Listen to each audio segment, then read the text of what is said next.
Au titre des mesures sociales d'accompagnement pour les mois d'avril à juin 2020, la réactivation des boutiques témoins de la SONAGES.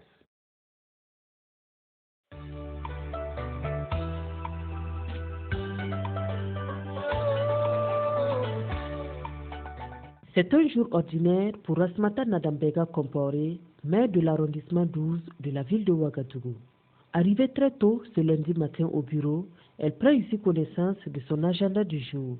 Au programme de cette matinée, une sortie terrain pour visiter les boutiques témoins de la SONAGES réactivées dans le cadre des mesures sociales contre la pandémie. La décision du chef de l'État de réactiver les boutiques SONAGES, nous l'avons accueilli à bras ouverts et vraiment c'est avec une grande satisfaction parce que c'était un ouf de soulagement pour la population de tout le Burkina, particulièrement au niveau de l'arrondissement numéro 12. C'est donc une visite inopinée pour s'assurer du fonctionnement des deux boutiques que compte l'arrondissement qu'elle dirige. En train de faire le tour des boutiques pour m'assurer que effectivement la vente a commencé ce matin et également me rassurer que toutes les mesures sont prises pour une bonne effectivité de l'opération. Et donc là je vais au niveau de l'école Laramtaba dans une boutique témoin pour m'assurer que les gens ont eu l'information et qu'ils viennent pour l'achat des vivres. Après quelques minutes de trajet, la voici à la première boutique implantée ici, à l'école Laramtaba, non loin de la mairie. Sur place, le personnel de la SONAGES est à la tâche, assisté par des conseillers élus de l'arrondissement. Un point de vente des vivres à prix social très fréquenté nous confie le responsable.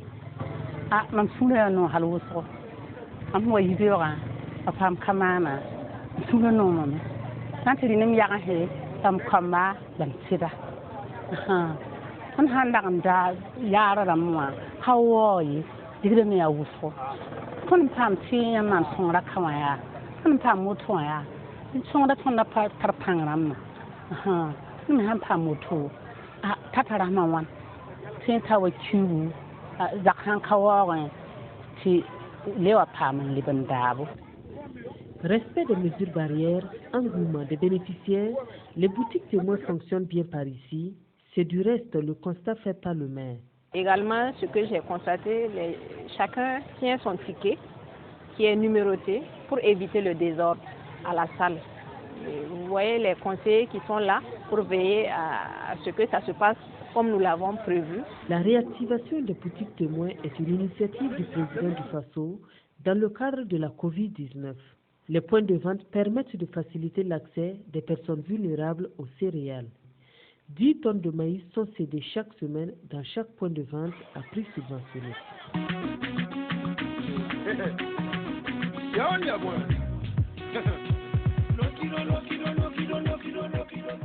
Est-ce qu'on peut avoir un bref rappel historique de la création et des missions de la SONAGES? La Société nationale de gestion du stock de sécurité alimentaire est créée le 13 juin 1994.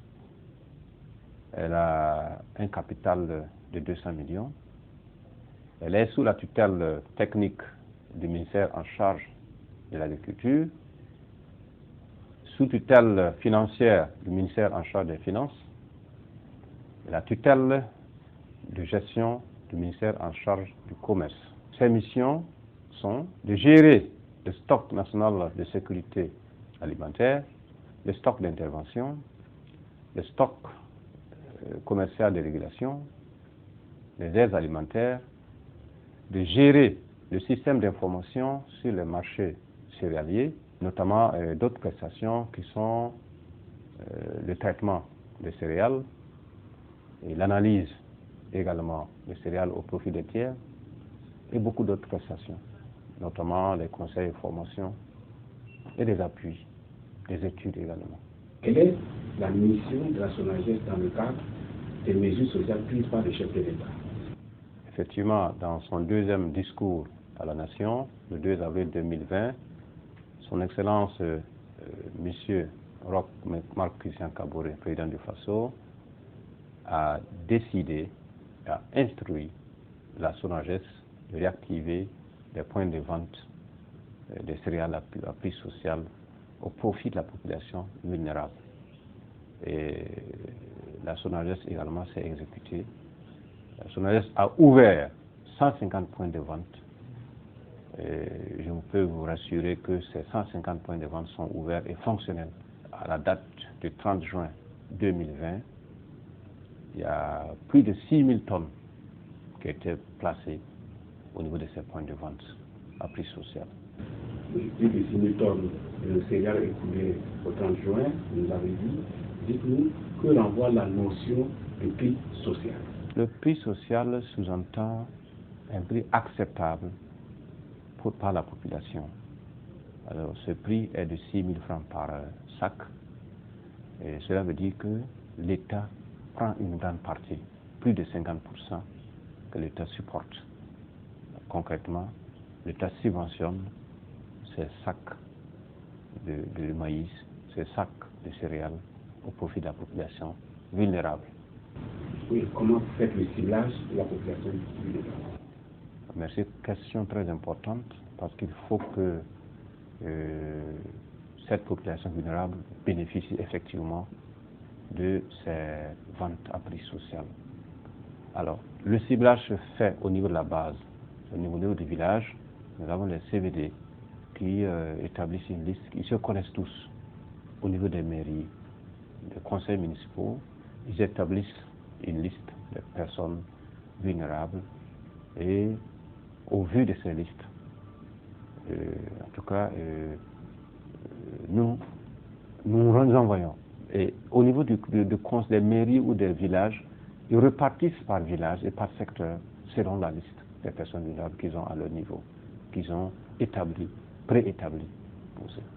Et pour bénéficier de cette vente à prix social, il faut être burkinabé, c'est-à-dire avoir une carte d'identité.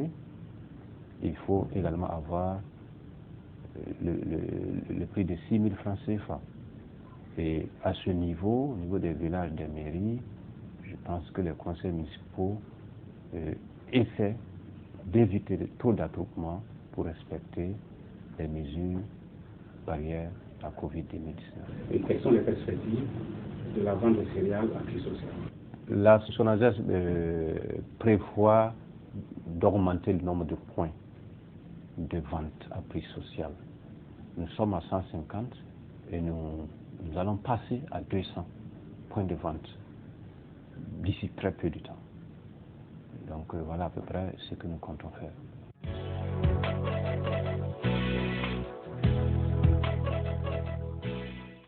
Ismaïla Kabré vient de s'approvisionner en maïs à la boutique numéro 1 de la SONAGES au secteur 52 de l'arrondissement 12 de Ouagadougou. 30 minutes auparavant, il prend le rang et remplit les formalités d'accès au magasin de stockage.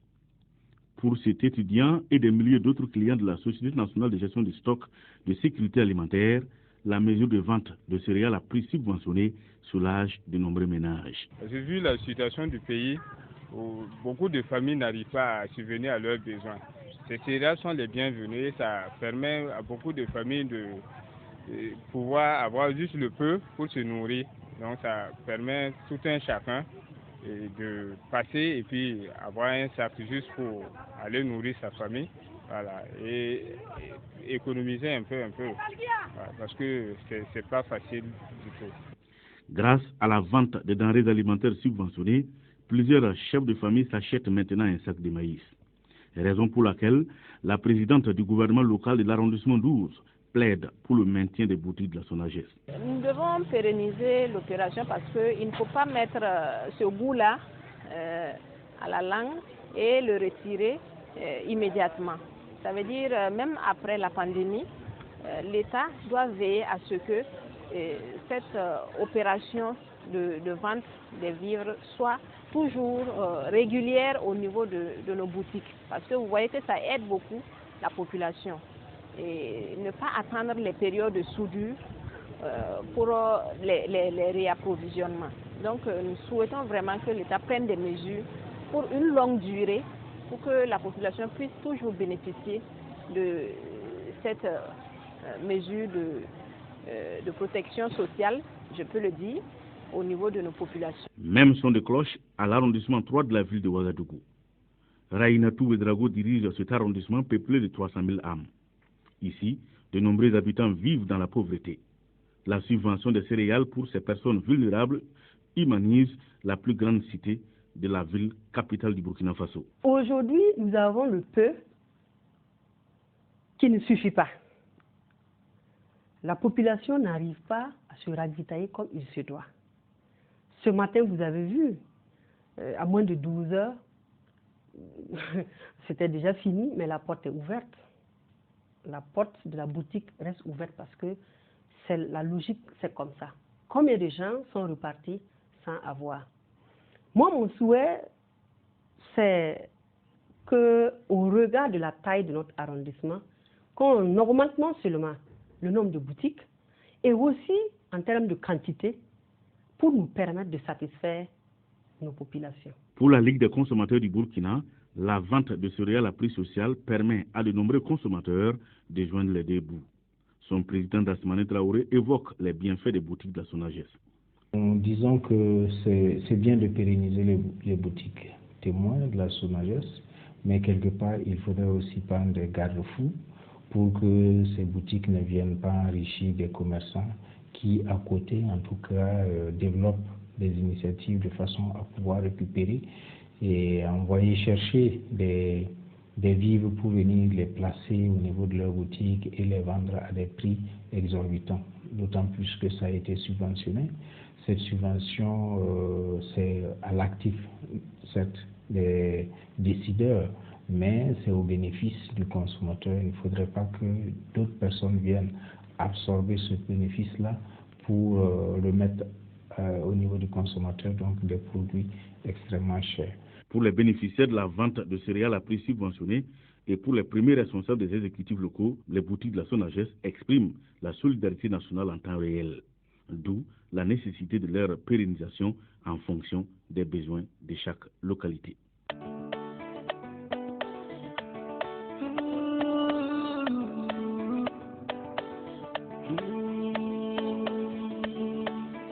Une histoire qui se vit, ça se raconte pas. Papa Nabélé.